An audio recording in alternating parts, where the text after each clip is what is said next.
प्यारे बच्चों, आज हम लोग जो पढ़ने वाले हैं इस टॉपिक में वो है यूनिट सेल के जो भी टाइप होते हैं, जिसमें हम लोग face centred, body centred, simple या प्रिमिटिव कहते हैं, इंड सेंटर्ड कहते हैं, उनका चर्चा करेंगे।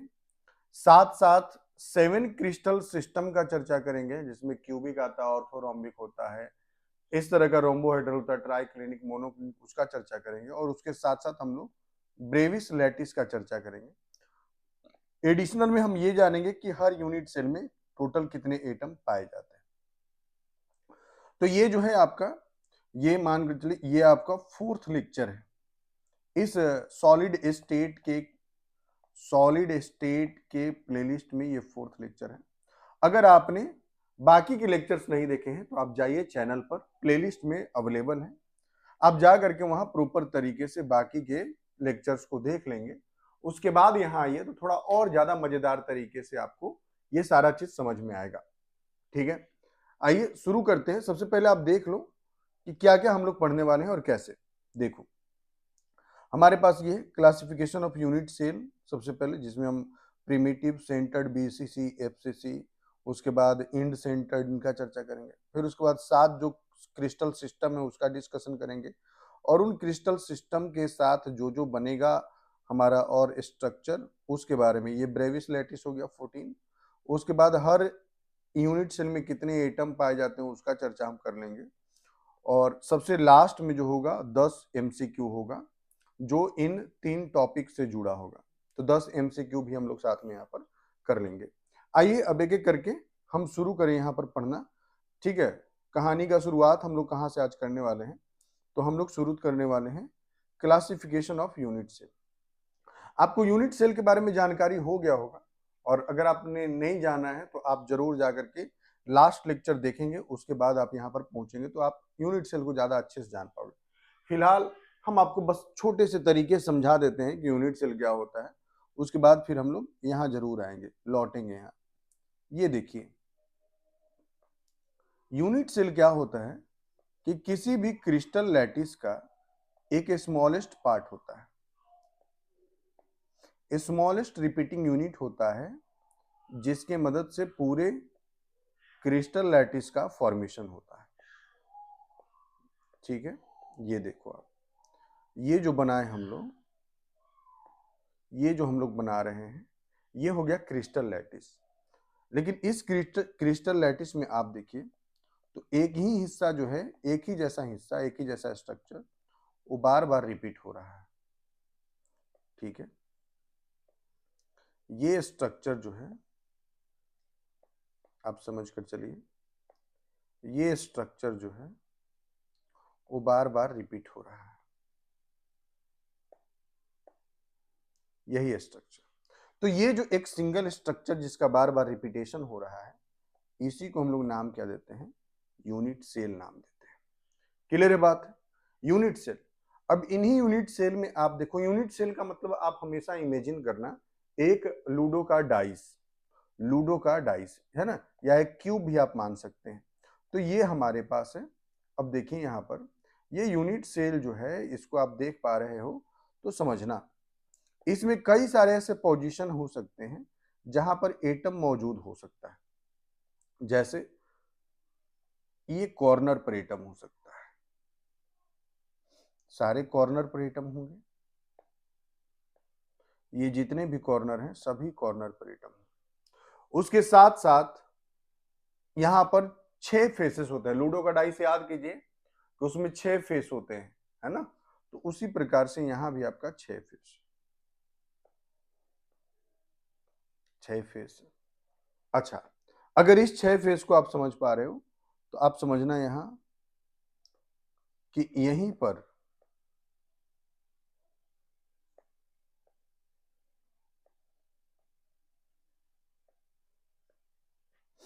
पर आप समझना कि देखो, ये ऊपर वाला मान लीजिए फ्रंट लेयर है, जैसा कि हम लोग डिस्कस कर रहे हैं। देखिए, ये ऊपर वाला लेयर, ऊपर वाले 4 एटम का लेयर, ठीक है, और ये नीचे वाले 4 एटम का लेयर। तो इन 2 लेयर्स के बीच में भी हम लोग क्या कर सकते हैं कि एटम पुट कर सकते हैं। तो ये सेंटर ऑफ द बॉडी माना जाता है। तो कहने का मतलब है कि एक यूनिट सेल में ऐसे मल्टीपल प्लेस हो सकते हैं जहां पर हम लोग एटम को रख सकते हैं। और यूनिट सेल की क्लासिफिकेशन का जो आधार है वो यही है कि हम एटम को किन किन पोजीशंस पर रख रहे हैं। आइए समझते हैं। सबसे पहला, यूनिट सेल को जो क्लासिफाई किया गया है, दो हिस्सों में क्लासिफाई किया गया है। पहला प्रिमिटिव, या इसी को सिंपल कहते हैं। प्रिमिटिव या सिंपल कहा जाता है, ध्यान रखिएगा, प्रिमिटिव या सिंपल कहते हैं। और दूसरा हिस्सा जो होता है, दूसरा टाइप जो होता है, उसको हम लोग सेंटर्ड कहते हैं। उस पर हम लोग आगे चर्चा करेंगे।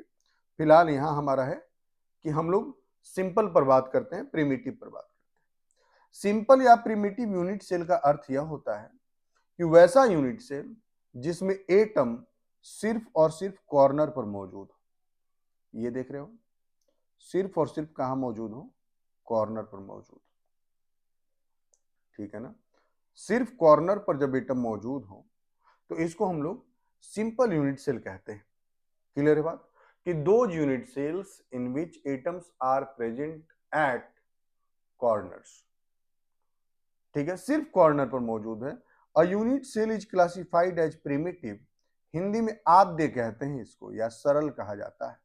तो ये हिंदी के लिए आद्य लिखा गया है। ठीक है, when the constituent particles are present only at the corner position of the crystal lattice. ठीक है, सिर्फ कॉर्नर पोजीशन पर मौजूद होता है। There are no particles located inside the body और ऑन द फेसेस। न तो अंदर में, डाइस के अंदर में कुछ मौजूद है, यानी यूनिट सेल के अंदर में मौजूद है, और ना ही उसके किसी फेस पर मौजूद है एटम। जो भी एटम्स मौजूद हैं वो सिर्फ और सिर्फ कहां मौजूद हैं? तो वो सिर्फ और सिर्फ कॉर्नर पर मौजूद है। इसी को हम लोग किस नाम से जानते हैं? तो सिंपल यूनिट सेल के नाम से भी जानते हैं। अब यहां से जो सवाल बनता है वो ये है कि चलिए कॉर्नर पर एटम है, तो बताइए कि इसमें टोटल नंबर ऑफ एटम्स कितने होंगे। आइए टोटल नंबर ऑफ एटम हम आपको समझा देते हैं। आपको टोटल नंबर ऑफ एटम को समझने के लिए आपको समझना होगा कि एक यूनिट सेल से टोटल कितने नंबर ऑफ यूनिट, एक कॉर्नर से total number of unit cell कितने जुड़े होते हैं। आप समझो, हम एक कॉर्नर लेकर के चल रहे हैं ना, इस कॉर्नर की बात करते हैं। ये कॉर्नर कितने यूनिट सेल से जुड़ा है समझिए। देखिए, फिलहाल आप समझो। ये देखो, इस कॉर्नर से, इस कॉर्नर से अब तो दो यूनिट सेल दिख रहा है आपको, एक दो दिख रहा होगा, दो यूनिट सेल जुड़ा हुआ है। अब समझिएगा, इस यूनिट सेल से एक और ऊपर की ओर यूनिट सेल जुड़ा होगा।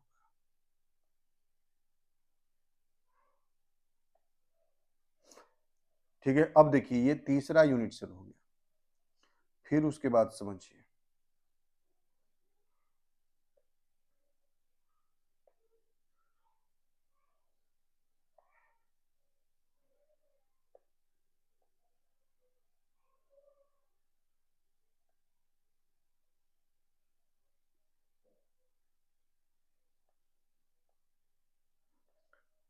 ये देखो, ये चौथा यूनिट सेल हो गया, ये चौथा यूनिट सेल। तो एक यूनिट सेल से, एक कॉर्नर से, इस एक कॉर्नर से टोटल कितने यूनिट सेल फिलहाल आपको जुड़े हुए दिख रहे हैं? तो आपको दिख रहा है चार। अब देखिए, ये जो थ्री डायमेंशनल स्ट्रक्चर है, तो चार ये फ्रंट वाला दिख रहा है, इसके जस्ट पीछे भी इसी तरीके से चार क्रिस्टल, चार यूनिट सेल मौजूद होंगे। सिमिलर इसके जस्ट पीछे भी क्या होंगे? इसी तरीके से चार यूनिट सेल जुड़े होंगे। तो कॉर्नर जो है, वो कॉर्नर, एक कॉर्नर जो है वो कितने यूनिट सेल से जुड़ा है? 8 से जुड़ा है। एक corner, one corner is shared with 8 unit cell. 8 unit cell, एक कॉर्नर 8 यूनिट सेल के साथ शेयर्ड होता है।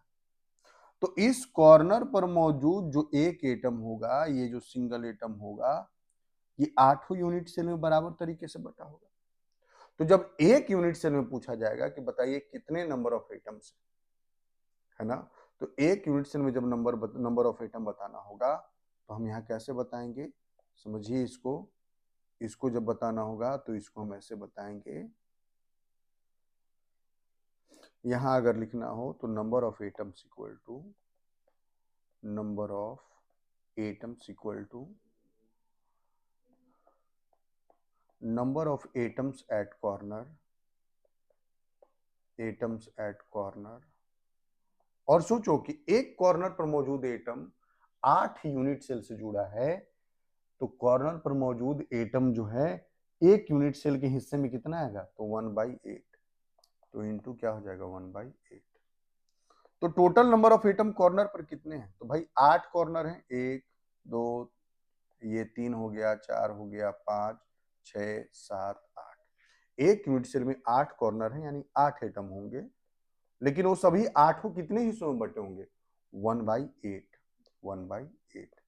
काट देंगे, कितना आ जाएगा 1 आ जाएगा। यानी एक सिंपल यूनिट सेल के अंदर में, एक प्रिमिटिव यूनिट सेल के अंदर में टोटल नंबर ऑफ एटम कितना होगा, 1 होगा। ठीक है ना। यहां नंबर ऑफ एटम कितना होगा, नंबर ऑफ एटम कितना होगा, देखने को तो हमको यहां पर 8 दिख रहा है, समझिए बात को, लेकिन है कितना एक्चुअल में, 1 है, 1 है। क्लियर होगी बात।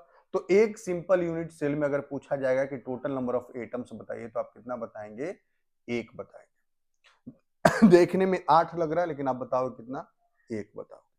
चलिए आगे बढ़ते हैं। अगला है centred unit cell. Centred unit cell, ठीक है, पहला प्रिमिटिव हो गया, दूसरा सेंटर्ड यूनिट सेल।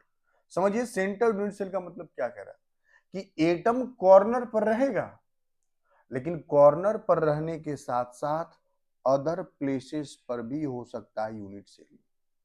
कॉर्नर पर तो है ही, कॉर्नर के साथ साथ यूनिट सेल के अलग प्लेसेस पर भी एटम होगा, तो हम कहेंगे कि वह सेंटर्ड यूनिट सेल है, वह सेंटर्ड यूनिट सेल है।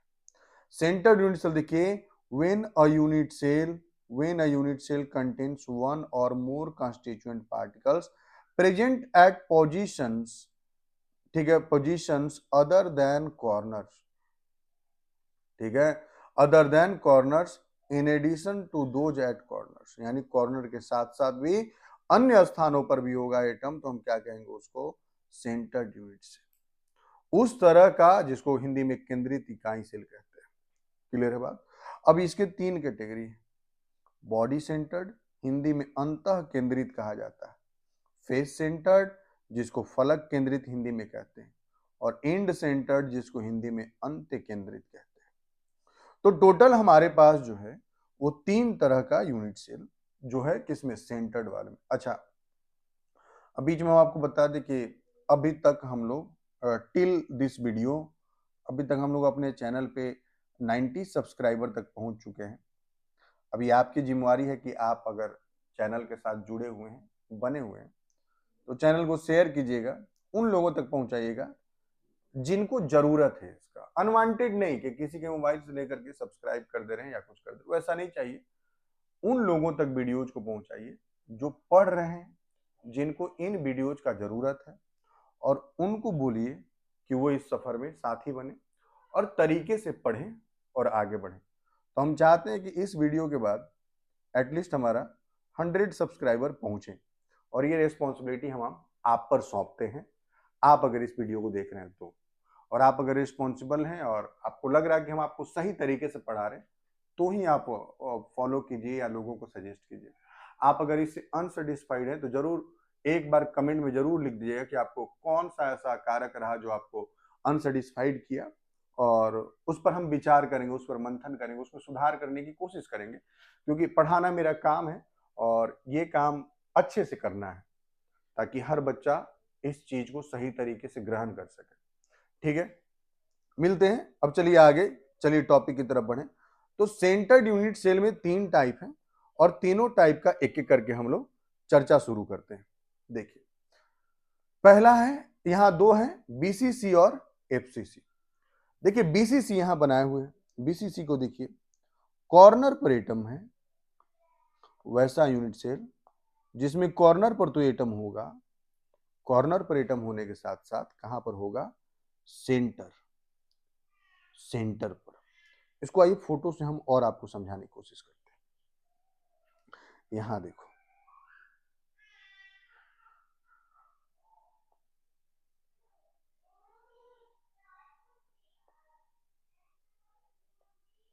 ये हमारा यूनिट सेल बन गया, ठीक है। एटम देखिए कॉर्नर पर रहेगा और कॉर्नर पर रहने के साथ साथ बॉडी सेंटर पर रहेगा। तो अगर हमसे पूछा जाए कि नंबर ऑफ एटम्स,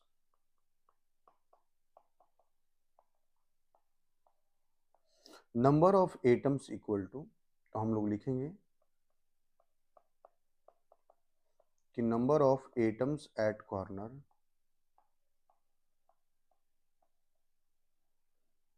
और कॉर्नर पर जो एटम है इनटू क्या हो जाएगा 1/8 अब plus number of atom at body centre, at body centre. अब आप समझिए बॉडी सेंटर कहने का अर्थ क्या है कि यह अंदर में है, डाइस के अंदर में। तो जब डाइस के अंदर में है तो एक यूनिट सेल के अगल बगल जितने भी यूनिट सेल जुड़े होंगे उनके साथ तो शेयर होगा नहीं, क्योंकि वो अंदर है। आप ऐसा मानकर चलिए कि आपके पेट के अंदर जो खाना है, अब कोई आपसे गला मिल लेगा या कोई आप में सट जाएगा तो क्या आपका खाना उसमें चला जाएगा? क्या नहीं जाएगा। वो जो खाना आपके पेट के अंदर है वो पूरा का पूरा आप ही का है, वो शेयरेबल नहीं है। तो इस कारण से जो बॉडी सेंटर में मौजूद है वो पूरा का पूरा सिंगल एक यूनिट सेल का वो हिस्सा है। तो यहां नंबर ऑफ एटम्स कितने हो जाएंगे, तो कॉर्नर पर 8 है, 8 1/8 में बटे होंगे, प्लस सेंटर ऑफ बॉडी पर कितना है, तो 1 है। 8 से 8 कैंसिल हो जाएगा, कितना हो जाएगा 1 + 1, तो कितना हो जाएगा टोटल 2।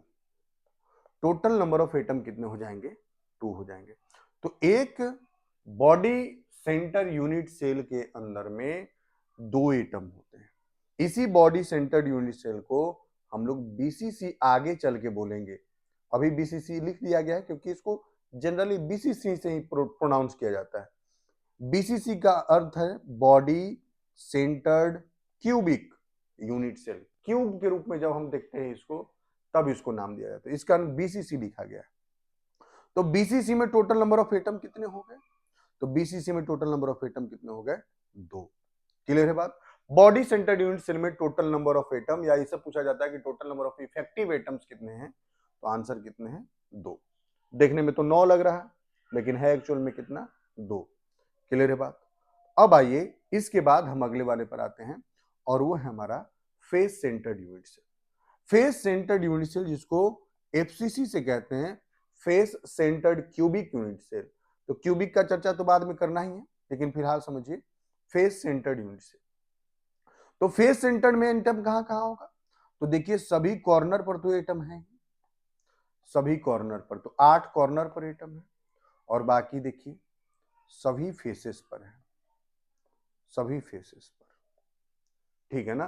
तो टोटल 6 फेस होता है। आप डाइस को देखते हो 1 से लेकर 6 तक लिखा रहता है, तो डाइस पर है तो टोटल 6 फेसेस है। तो यहां पर नंबर ऑफ यूनिट सेल, यहां पर नंबर ऑफ एटम निकालना होगा हमको, ठीक है। तो आइए नंबर ऑफ एटम निकालें। समझिए नंबर ऑफ एटम के लिए पहले तो फोटो ड्रॉ करना होगा हम लोगों को।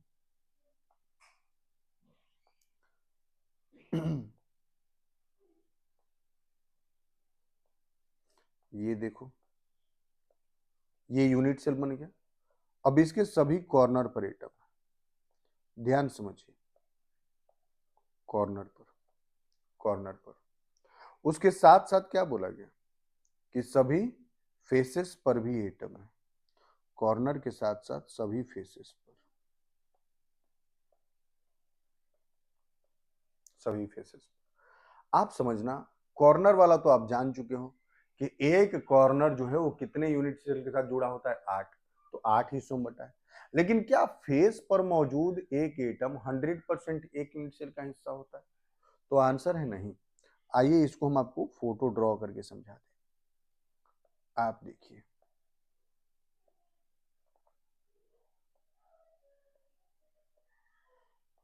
आप देखो यहां जो आपको दिख रहा है एक ये फेस, ये जो फेस आपको दिख रहा है, ये जो फेस दिख रहा है, इस फेस में मौजूद ये जो एटम है, ये देखिए तो ये इस यूनिट सेल के साथ भी जुड़ा है, इस यूनिट सेल के साथ जुड़ा है।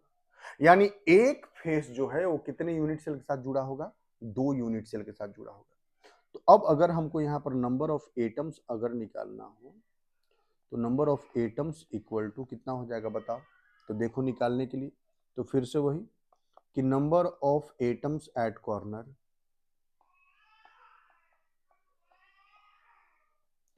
इंटू 1/8 प्लस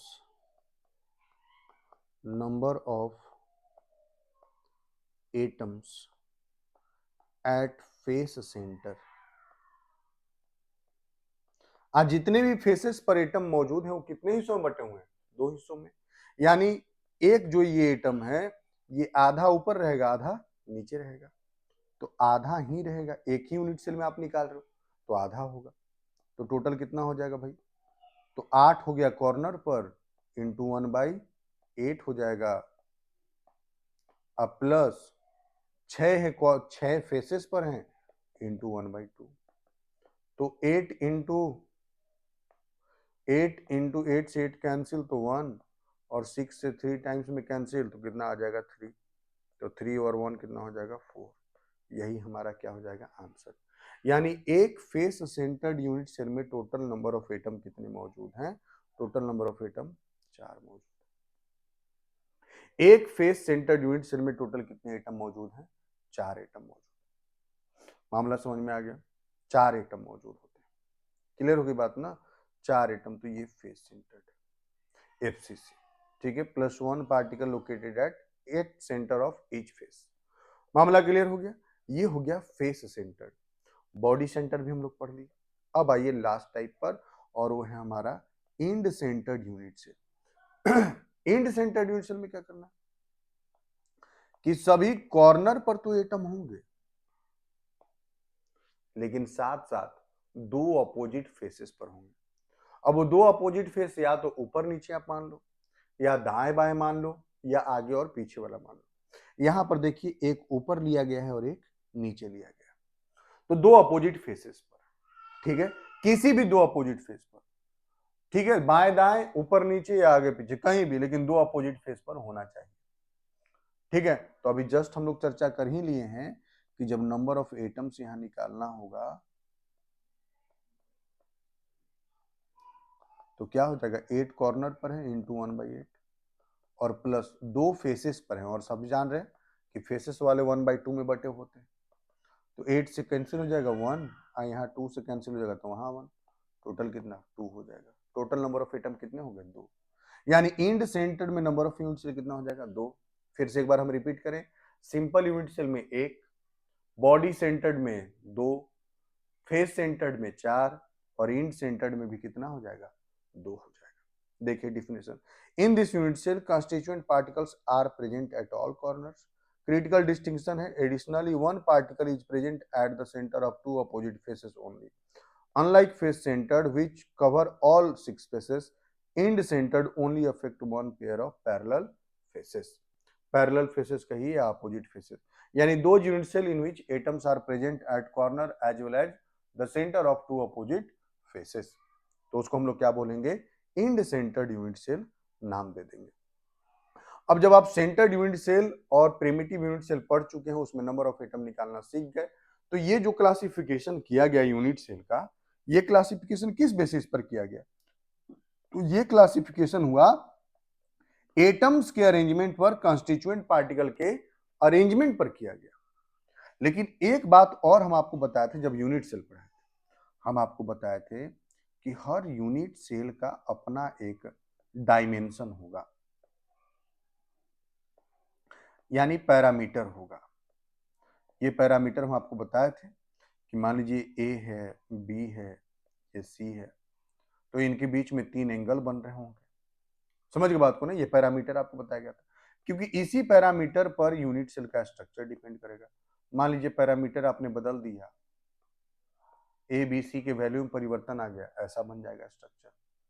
ठीक है, तो कहने का मतलब कि यूनिट सेल जो डिपेंड करता है वो इन 3 एंगल्स और ये 3 एज लेंथ इसी के वैल्यू पर डिपेंड करता है। और इसी कारण से यूनिट सेल के 6 पैरामीटर माने गए हैं, जिसमें 3 उसका एज लेंथ है और 3 क्या उनके बीच का एंगल।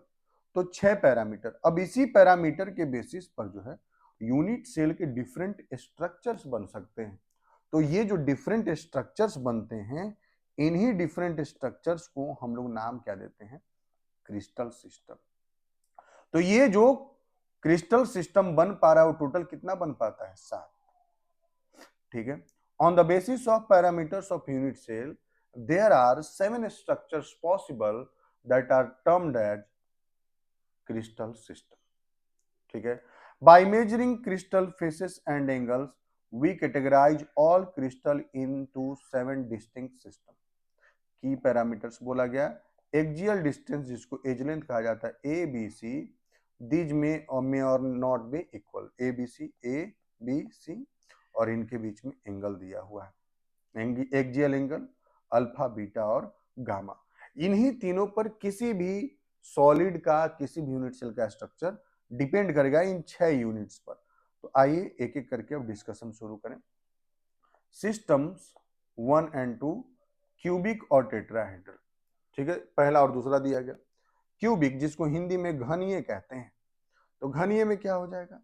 तो घनीय में ये होगा कि यहाँ पर एज जो होगा ए बी सी एक दूसरे के बराबर होगा, अल्फा बीटा गामा भी 90 डिग्री के बराबर होंगे। अब इसमें आप किस किस प्रकार से एटम का अरेंजमेंट कर सकते हैं? तो देखिए, प्रिमिटिव, बीसीसी और एफसीसी, यानी यहां कितने अरेंजमेंट किए जा सकते हैं? 3। तो क्यूबिक स्ट्रक्चर के अंदर में 3 तरीके से एटम को अरेंज कर सकते हैं। तो क्यूबिक वाला अकेले टोटल कितने स्ट्रक्चर बना पा रहा है? 3 बना पा रहा है। समझते चलिएगा और जोड़ते चलेंगे इसको। क्यूबिक वाला स्ट्रक्चर में कौन कौन एग्जांपल हो सकता है? तो NaCl, जिंक ब्लेंड जिसको ZnS कहा जाता है और कॉपर। ठीक है। टेट्रागोनल, द्विसमलंबाक्ष हिंदी में कहते हैं इसको, टेट्रागोनल। ये A इक्वल टू बी होगा लेकिन B इक्वल टू सी नहीं होगा, अल्फा बीटा गामा 90 डिग्री के बराबर होगा। ये कितने तरह के अरेंजमेंट को दिखा सकता है एटम का? तो प्रिमिटिव और बीसीसी, यानी ये टोटल 2 स्ट्रक्चर दिखा सकता है। तो समझिएगा कि 3 यहां और 2 यहां हो गया, तो 5 स्ट्रक्चर हो चुका है। आगे बढ़ते हैं। अगला है ऑर्थोरंबिक, हिंदी में विषम लंबाक्ष कहते हैं इसको, ऑर्थोरंबिक। ऑर्थोरंबिक में क्या बोला जा रहा कि ए बी सी तीनों में से कोई एक दूसरे के बराबर नहीं है, लेकिन इनका एंगल जो है वो तीनों 90 डिग्री के बराबर है। ये कितने स्ट्रक्चर बना सकता है?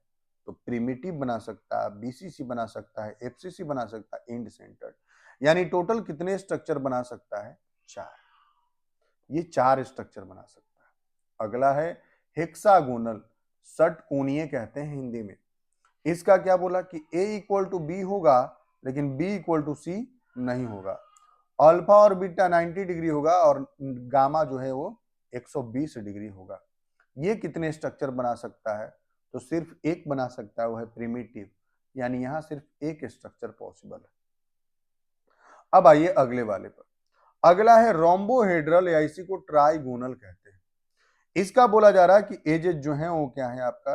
ए बी सी तीनों बराबर है, alpha beta gamma equal to not equal to 90 degree, यानी ये तीनों बराबर होगा लेकिन 90 डिग्री के बराबर नहीं होगा। उदाहरण दिया हुआ कैल्साइट और HGS। उसके बाद आता है मोनोक्लिनिक, यानी एकंताक्ष। ठीक है, एकंताक्ष। तो ये क्या हो जाएगा? ए बी सी तीनों एक दूसरे के बराबर नहीं है, अल्फा और गामा 90 डिग्री, लेकिन बीटा जो है 90 डिग्री के बराबर नहीं है। ठीक है ना? तो ये आपका एग्जाम्पल हो गया कि मोनोक्लिनिक सल्फर, Na2SO4 10H2O, तो ये इसके एग्जाम्पल हो गए। अगला है ट्राइक्लिनिक, ए बी सी तीनों एक दूसरे के बराबर नहीं है, अल्फा बीटा गामा तीनों एक दूसरे के बराबर नहीं है और ना ही 90 डिग्री बराबर। तो मोस्ट अनसिमेट्रिकल स्ट्रक्चर अगर पूछा जाएगा तो ट्राइक्लिनिक, और मोस्ट अगर सिमेट्रिकल पूछा जाता तो क्यूबिक। ठीक है, क्लियर है बात? मोस्ट सिमेट्रिकल क्यूबिक और मोस्ट अनसिमेट्रिकल ट्राइक्लिनिक होगा। इसके भी एग्जाम्पल दिए गए हैं। ओके, तो ये टोटल जो थे, ये टोटल 7 आपके पास ब्रेविस लैटिस हो गए। क्लियर है बात? सॉरी, टोटल 7 जो है ये क्रिस्टल सिस्टम हो गया। अब इन्हीं 7 क्रिस्टल सिस्टम में जैसा कि हम शुरू में जोड़ रहे थे, तो देखिए यहाँ पर जोड़ कर दिया हुआ है, तो इन टोटल को जोड़िएगा ना तो 14। जैसे क्यूबिक वाला कितना स्ट्रक्चर दिखा पा रहा? 3 दिखा पा रहा है। ऑर्थोरम्बिक 4 दिखा रहा है। ठीक है, ऑर्थोरम्बिक कितने दिखा पा रहा? 4 स्ट्रक्चर, तो 4 और 3 7 हो गया। टेट्रागोनल 2 दिखाता है, तो 7 2 9 हो गया। मोनोक्लिनिक भी 2 दिखाता है, तो 9 2 11 हो गया। हेक्सागोनल 1 दिखाता है, तो 11 और 12, और उसके बाद रोम्बोहेड्रल भी 1 दिखा रहा है, तो 12 और 13 हो गया, और ये हो गया एक आपका क्या हो गया? टोटल 14 हो गया। तो टोटल कितने स्ट्रक्चर बन पा रहे हैं? 14 बन पा रहे हैं आप। तो ये जो 14 स्ट्रक्चर बन पा रहे हैं on the basis of arrangement of constituent particle and parameters of unit cell, total 14 structure possible हो सकते हैं। इन्हीं 14 को ब्रेविस लैटिस कहा जाता है। समझ गए? Brevis is the name of a scientist जिन्होंने इसके बारे में बताया, इन स्ट्रक्चर्स के बारे में। तो ब्रेविस लैटिस कितने तरह के हो जा रहे हैं? टोटल 14 टाइप्स हो जा रहे हैं। और पूछा जाए किस बेस पर बनाया गया, तो on the basis of arrangement of constituent particle and parameters of unit cell, there are 14 crystalline structure possible. It means कि a solid can have these 14 structure in which one of them will have to possess by that solid. ठीक है, एक solid के द्वारा सिर्फ इन्हीं 14 में से कोई एक स्ट्रक्चर दिखाया जा सकता है, इसके अलावा और कोई ऑप्शन नहीं। इन्हीं 14 में से कोई एक स्ट्रक्चर एक सॉलिड के लिए वैलिड होगा। तो ये हो गया ब्रेविस लैटिस का चर्चा। ठीक है, अब आ जाइए इसके बाद एटम का कैलकुलेशन, जो हम आपको ऑलरेडी बता चुके कि सिंपल वाले में एक एटम होगा, बॉडी सेंटर्ड में टोटल 2 एटम होंगे, फेस सेंटर्ड में टोटल 4 एटम होंगे, इंड सेंटर्ड में 2 एटम होगा। अब आ जाइए आप अपने क्वेश्चन पर जो आपने पढ़ा उसके बेसिस पर। बोल रहा which unit cell has particles present only at corner, तो किसमें होगा? प्रिमिटिव में होगा। How many Bravais lattice exist in total? Total Bravais lattice की संख्या कितनी है? 14। What are the axial angle parameters for hexagonal crystal structure? तो इसमें अल्फा बीटा 90 डिग्री और गामा जो है 120 डिग्री की इक्वल होता है। In which crystal system are all edge length unequal? सारे एज लेंथ जो है अनइक्वल है, लेकिन उनका एंगल जो है वो क्या है? 90 डिग्री के बराबर है। तो वो हमारा कौन सा हो जाएगा? ऑर्थोरॉम्बिक। पांचवा, which crystal system is most unsymmetrical? तो जैसा कि बात किए थे ट्राइक्लिनिक, इसमें ना तीनों एज लेंथ एक दूसरे के बराबर होते हैं और ना ही तीनों एंगल एक दूसरे के बराबर होते हैं। अब आइए आगे के 5 क्वेश्चंस पर। What is the total number of atoms present in body centred cubic unit cell? तो बॉडी सेंटर्ड में कितने एटम होते हैं? 2 होते हैं। What is the contribution of an atom located at the corner of a unit cell? तो corner पर वाले 8 हिस्सों में बटे होते हैं 1/8। Which of the following is an example of cubic crystal system? तो क्यूबिक क्रिस्टल सिस्टम का एग्जांपल कौन हो जाएगा? NaCl ZnS, आपको हम लिखवाए थे, वहां पर लिखा हुआ था। In a face centered unit cell, how many atoms are contributed by the face centers alone? Face centre की बात कर रहा सिर्फ कि फेसेस पर मिलाकर के टोटल नंबर ऑफ एटम कितने होते हैं। तो आपको बताया था कि कॉर्नर पर 1 होता है और फेस का मिलाकर के टोटल कितना हो जाता है? 3। तो 3 और 1 कितना हो जाएगा? 4 हो जाता है। तो यहाँ पर 3 हो जाएगा। फेस सेंटर पर कितने हो जाएंगे? 3 हो जाएंगे, और टोटल कितने हो जाते हैं? 4। End centred unit cell has particles at corner and the centre of any 2 opposite faces. जैसा कि हम बोले आपको, अगर ऑल फेसेस पर रहता है तो ऑल फेसेस में तो फिर फेस सेंटर बन जाएगा। तो ओनली 2 अपोजिट फेसेस पर जब होगा तो एंड सेंटर्ड माना जाएगा। टोटल ये रहा आपका आज का क्लास, जिसमें हम लोग जाने classification of unit cell, crystal system, Bravais lattice और उनके बेसिस पर एग्जाम्पल और क्वेश्चंस। ठीक है, ये टोटल आपका एक टॉपिक आज कंप्लीट होता है। ये आपका लेक्चर 4 था जो कि कंप्लीट हो चुका है। हम होप कर रहे हैं लेक्चर 4 या ये 5 रहा होगा, ठीक है, ये 5 भी हो सकता है। तो हम होप कर रहे हैं कि आपको ये सारा चीज समझ में आ रहा, और जैसा कि हम आपको बोले कि अभी हम लोग 90 सब्सक्राइबर पर हैं। हम होप करते हैं कि आप 100 सब्सक्राइबर तक पहुंच जाएंगे, और आप ये कोशिश कीजिए कि उन लोगों तक ये वीडियो पहुंचे जो बच्चे पढ़ रहे हैं और उनको एक रिवीजन का जरूरत है, उनको सीखने का जरूरत है। क्योंकि आपको देखिए, आप नए बच्चे हैं तो आपको ऑफलाइन क्लास करना जरूरी है, वो एक मस्ट चीज है। लेकिन जब ऑफलाइन क्लास करने के बाद जब आप इन टॉपिक्स का रिवीजन करोगे तो बहुत ही मजेदार तरीके से समझ में आएगा। तो आप या तो रिवीजन कर रहे हो तो अच्छी बात है, नहीं तो आप यहाँ से भी पढ़ सकते हो। उतना तो हम कॉन्सेप्ट आपको समझा ही रहे हैं। और एक काम आप जरूर कीजिएगा कि यहाँ टॉपिक पढ़ने के बाद हम आपको हमेशा बोलेंगे कि आप अपने बुक को पढ़ा कीजिए जो कि एनसीईआरटी है। एनसीईआरटी है, या फिर अगर आप अपने स्टेट बोर्ड से हैं तो अपने स्टेट बोर्ड का पढ़ा कीजिए। एनसीईआरटी ने सॉलिड स्टेट को रिमूव कर दिया है, लेकिन कई सारे स्टेट एनसीईआरटी ने सॉलिड स्टेट को रिमूव कर दिया है, लेकिन कई सारे स्टेट बोर्ड के एग्जाम हैं जहां पर अभी भी सॉलिड स्टेट है। तो आप अपने सॉलिड स्टेट को कंप्लीट कीजिए, अपने बुक से भी जरूर पढ़ा कीजिए और बुक के भी क्वेश्चन को किया कीजिए। ये आपके लिए बहुत ज्यादा हेल्पफुल होगा। ओके, तो आप कितना समझ पा रहे हो मेरे लेक्चर की मदद से जरूर कमेंट सेक्शन में लिखिए, क्योंकि आपका रिस्पॉन्स ही मेरा ताकत बनेगा और ये मोटिवेट करेगा कि नहीं, आपके लिए और बेहतर तरीके से चीजों को किया जा सके। ठीक है, मिलते हैं नेक्स्ट लेक्चर में। Thank you.